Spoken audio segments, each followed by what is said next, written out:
Hello friends, यहाँ पे EVS की डेली क्लासेस आपकी चल रही हैं, एनसीईआरटी पे बेस्ड हैं, वन लाइनर सब कुछ हो रहा है। ठीक है, देखिए यहाँ पे एनसीएफ 2005 प्रीवियस क्लास में मैंने यहाँ पे क्लासेस ली थी, तो अगर आपने नहीं देखा तो आप जाके देख सकते हो। आगे यहाँ पे स्टार्ट करते हैं। जो नोट्स आपकी हैं, ये नोट्स आपको टेलीग्राम ग्रुप में मिल जाएंगे, एकदम फ्री टू नोट्स है, सब कुछ यहाँ पे फिगर के साथ बताया गया है, तो आप लोग इसको ज्वाइन होकर इसका लाभ उठा सकते हो। ठीक है, चलिए यहाँ पे अब आगे बात कर लेते हैं। देखिए फिटकरी की अगर हम बात करें, देखिए कहानी के माध्यम से चीज़ें यहाँ पे लिखी गई हैं। तो देखिए फिटकरी जब हम पानी में डालते हैं तो जो कड़े होते हैं वो चीज़ें जो आपकी अशुद्धियाँ होती हैं, अशुद्धियाँ से जो है आपकी फिटकरी जो है वो घुल जाती है। घुलने के बाद ये एक जो है एक सॉलिड फॉर्म में कन्वर्ट हो जाती है, जो कि अगर आपने पानी में फिटकरी डाला है तो ये जो अशुद्धियाँ होती हैं उसको एक सॉलिड फॉर्म में बना के ले जाके नीचे बैठ जाता है और पानी को साफ कर देता है। कहने का मतलब ये है। ठीक है, दूसरा ऑप्शन है रेत और नमक के मिश्रण को अलग करने के लिए प्रतिक्रियाएं कुछ होती हैं। तो इसके लिए आपको अवसादी प्रतिक्रिया, निस्तारण प्रतिक्रिया और निस्पंदन और वाष्पीकरण प्रतिक्रिया का इस्तेमाल किया जाता है रेत और नमक को अलग करने के लिए। ये चारों पॉइंट्स इलेबोरेट है, ये नोट्स में आप लोग इसको देख लीजिएगा। ठीक है, चलिए यहाँ पे जो नेक्स्ट क्वेश्चन आ जाता है कि श्वास और श्वसन की यहाँ पे अगर हम बात कर लेते हैं तो सांस और श्वसन में यहाँ पे अंतर क्या है। देखिए जो श्वास और श्वसन आपस में जो शारीरिक प्रक्रियाएं हैं ये आपस में जुड़ी होती हैं। देखिए श्वसन पर्यावरण और फेफड़ों के बीच श्वसन गैसों के आदान प्रदान की प्रक्रिया है। ठीक है, तो पर्यावरण और फेफड़ों के बीच की जो प्रक्रिया होती है वो श्वास इसको करती है। किसका? गैस का आदान प्रदान किया जाता है श्वास के द्वारा। ठीक है, और किसके बीच में? पर्यावरण और फेफड़ों के बीच में।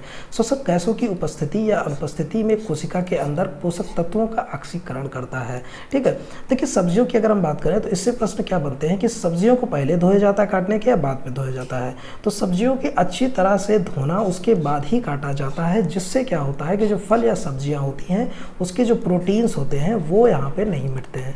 तो सबसे पहले धुलिए, उसके बाद काटे जाते हैं। अगर आप काट के धुलते हो तो प्रोटीन्स जो है यहाँ पे नष्ट हो जाते हैं और सारे विटामिन यहाँ पे जो है आपके नष्ट हो जाते हैं। ये चीज़ यहाँ पे कहा गया है। देखिए खाली उल्टे बीकर को जल की सतह पर दबाने से वायु द्वारा स्थान घेरने वाले भार को दर्शाता है। तो अगर खाली बीकर आप पानी में अगर उसे दबाते हैं तो जो वायुमंडल का धार या यहाँ पे भार होता है, ये चीज़ यहाँ पे प्रेशर डालता है, तो इससे पता लगता है कि वायुमंडल में हमारे एनवायरनमेंट में जो हवाएं हैं उसके भी दबाव होते हैं, भार होते हैं।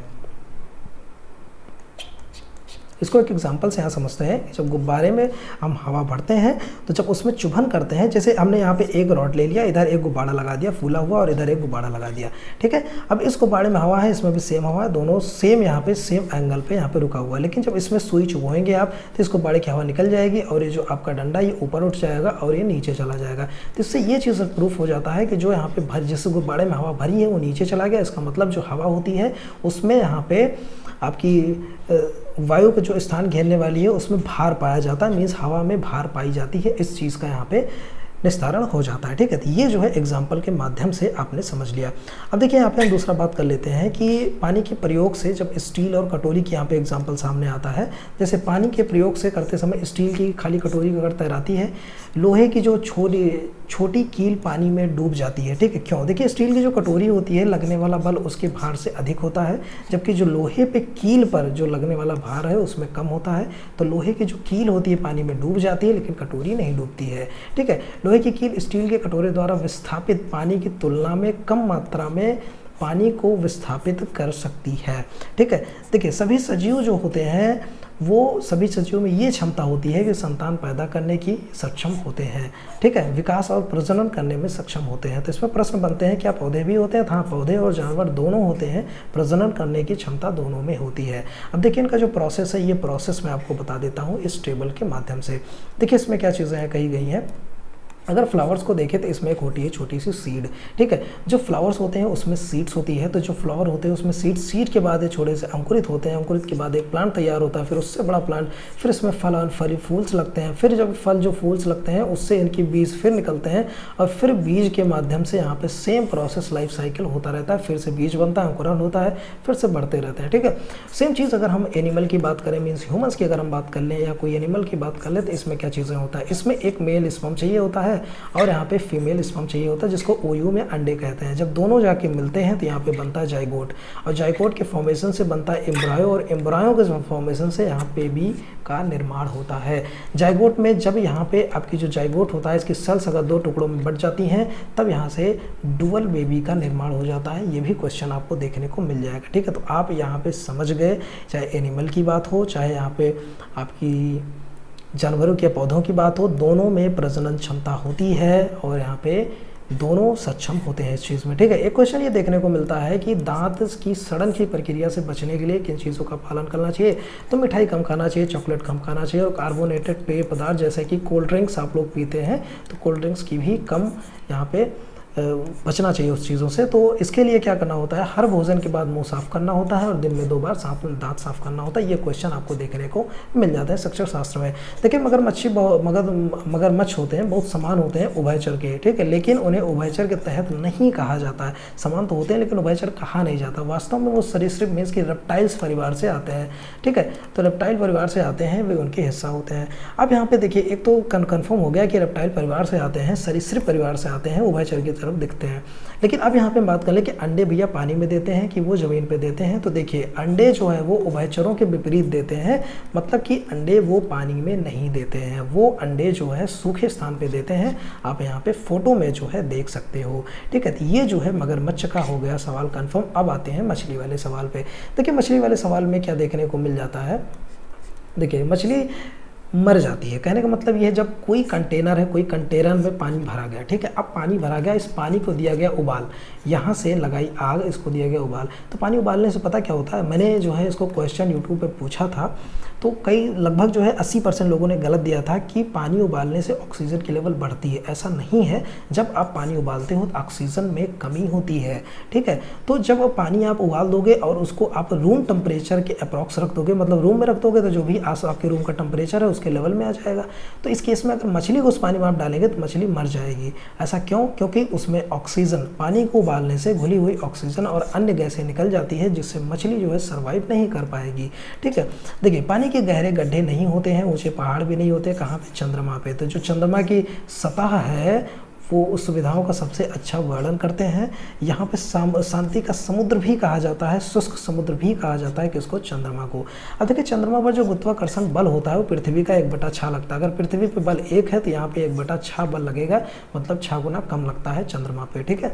देखिए एक एक्टिविटी के माध्यम से आप समझने वाले हैं कि आरती ने एक पोस्टर पर बीमारी के प्रसार की रोकथाम से संबंधित निम्नलिखित सावधानियों पर ध्यान दिया। पोस्टर का उद्देश्य डेंगू और जापानी एन्सेफेलाइटिस था। अब देखिए यहाँ पे जो डेंगू है और जापानी एन्सेफेलाइटिस डिजीज़ है, इसको अच्छे से समझते हैं कि एक्चुअल में इसमें होता क्या है। देखिए सबसे पहले जो जापानी एन्सेफेलाइटिस वायरस होता है ये एक डेंगू होता है जिसको JEV भी कहते हैं। इसमें पीले बुखार वेस्ट नाइल वायरस से संबंधित एक फ्लेवी वायरस है, मच्छरों द्वारा फैलाया जाता है, ठीक है। JEV एशिया के कई देशों में वायरस एन्सेफेलाइटिस का मुख्य कारण बन गया है। एशिया और पश्चिमी प्रांत क्षेत्रों में ये पाया जाने वाला संक्रमण है, ये क्वेश्चन बनेगा, ठीक है, जिसके कारण मस्तिष्क में सूजन हो सकती है। जापानी एन्सेफेलाइटिस एक वायरस है जो संक्रमित मच्छरों के काटने से फैलता है या ग्रामीण और किसी क्षेत्रों में अधिक मीन्स की आम तौर पे पाया जाता है। देखिए इस तरीके से यहाँ पे जो मच्छर होते हैं वो आप पहचान तो सकते नहीं क्या है, लेकिन जापानी एन्सेफेलाइटिस से डेंगू फैलते हैं। अब देखिए इससे साइंस क्या होते हैं जो जापानी एन्सेफेलाइटिस होते हैं, सिम्टम्स कैसे आप पहचान सकते हैं कि भाई यही मच्छर काटा है। तो हेडेक मीन्स सर में दर्द होगा, तनाव रहेगा, ठीक है, जो और आपको चिड़चिड़ापन सा आपके अंदर रहेगा, फीवर अचानक से आपको चढ़ जाएगा, चाहे गर्मी हो चाहे ठंडी हो, यहाँ पे पलटियाँ होने लगती हैं, नाक से खून बहने लगते हैं, आपकी गर्दन में पेन होने लगता है। ये सारे सिम्टम्स जो है आपको देखने को मिल जाते हैं जापानी एन्सेफेलाइटिस में। ये नोट्स जो है ना आप फोटो के माध्यम से पढ़ सकते हो, टेलीग्राम में फ्री में ये चीज़ उपलब्ध करवाई जा रही है, तो आप लोग इसका लाभ ज़रूर उठाइएगा, ठीक है।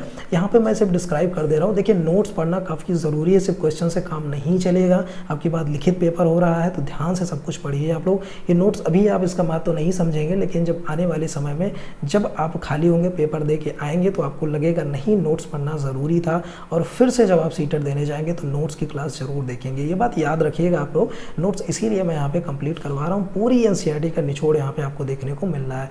देखिए आयरन और हीमोग्लोबिन की हम बात कर लें तो आयरन और हीमोग्लोबिन है, और साथ ही साथ यहाँ पे आपकी एनीमिया है, आंवला है, आपस में संबंधित है।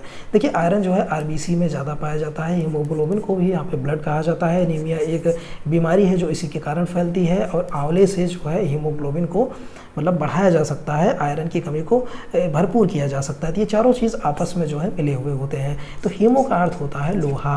रक्त की कमी से एनीमिया का विकार होता है, तो एनीमिया बीमारी होती है। देखिए आंवला और गुड़ एक साथ अगर मिलाकर खाते हैं तो हीमोग्लोबिन के लिए एक बेहतरीन बूस्टर है। तो जैसे मैंने यहाँ पर डिस्क्राइब किया, चारों आपस में चाहे बीमारी से हो चाहे अच्छाई के लिए हो, लेकिन एक से संबंधित हैं।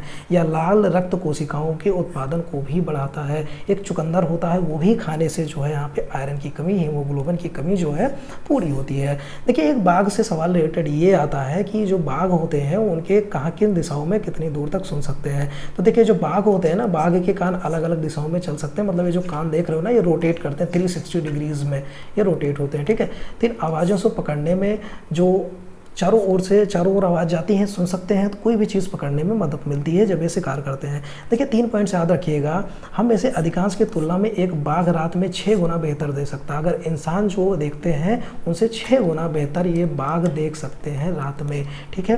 देखिए बाघ अलग अलग आवाज़ें निकालते हैं विभिन्न उद्देश्यों, जैसे कि अगर गुस्सा हो तो अलग आवाज़ निकालेंगे, बाघिन को अगर बुलाना हो अलग आवाज़ निकालेंगे, बच्चों को बुलाना हो और शिकार के लिए अलग, मतलब इनकी आवाज़ अलग अलग होती है। ये प्रॉपर्टीज़ याद रखिएगा। देखिए इनकी जो दहाड़ होती है ना, 3 किलोमीटर दूर तक जाती है बाघ की दहाड़, तो ये चीज़ भी आपको याद रखना है। आई होप आपको जानकारी समझ में आई होगी। अभी वीडियो 11 मिनट की हो गई है, वैसे ज़्यादा नहीं लेके जाऊँगा। साथ ही साथ अब आज की क्लास यहीं पे हम करते हैं ख़त्म। अब मिलते हैं कल आपसे। ये नोट्स आपको टेलीग्राम मिलेगी।